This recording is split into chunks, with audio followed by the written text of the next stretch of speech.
এটাই হচ্ছে কি মেন,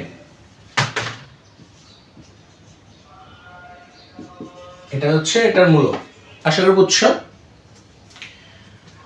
পরে দেখি 7 গেল, 8 হচ্ছে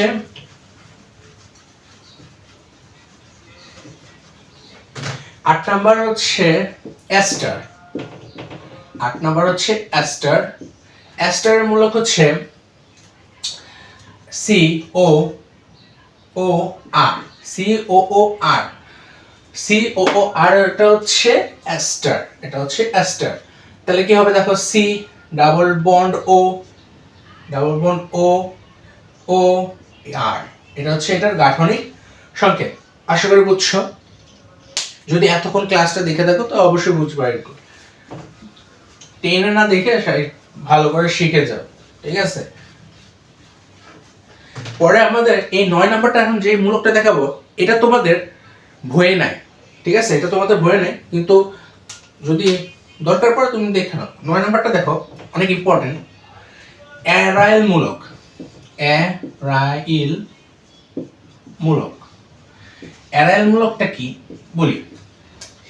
অ্যারাইল আমরা কি, অ্যারাইলটা হচ্ছে আমরা যে সামনে দেখবো যে অ্যারোমেটিক যৌগ আছে না, অ্যারোমেটিক যৌগতে আমরা যে বেনজিন ব্যবহার করি, বেনজিন আছে, এই বেনজিনের আরেক নাম হচ্ছে অ্যারাইল।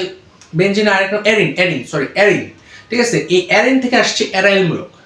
কারণ হচ্ছে বেনজিনকে আমরা দেখি, বেনজিনটা এরকম, বেনজিনের মাঝে একটা থাকে, মানে কি বেনজিনের এই যে একটা কার্বনে এখানে উন্মুক্ত থাকবে, মানে শিকলে এখানে কোনো হাইড্রোজেন বসবে না, বেনজিনে এখানে কোনো হাইড্রোজেন বসবে না, এই প্রোডাক্ট এটা এখানে উন্মুক্ত থাকবে। মানে কি দেখো, এটা এই স্ট্রাকচারটা এরকম, এই যে এই হাতটা উন্মুক্ত, এটা হচ্ছে অ্যারাইল মূলক, এটাই হচ্ছে অ্যারাইল মূলক। তাহলে এটার তোমার সংকেতটা কি, মানে দেখো এটা সংকেত লিখতে পারি আমরা মানে এই যে হাত মানে শিকল উন্মুক্ত C6H5। কারণ কি বেনজিনের, কারণ হচ্ছে বেনজিনের দেখো, বেনজিনের হচ্ছে C6H6,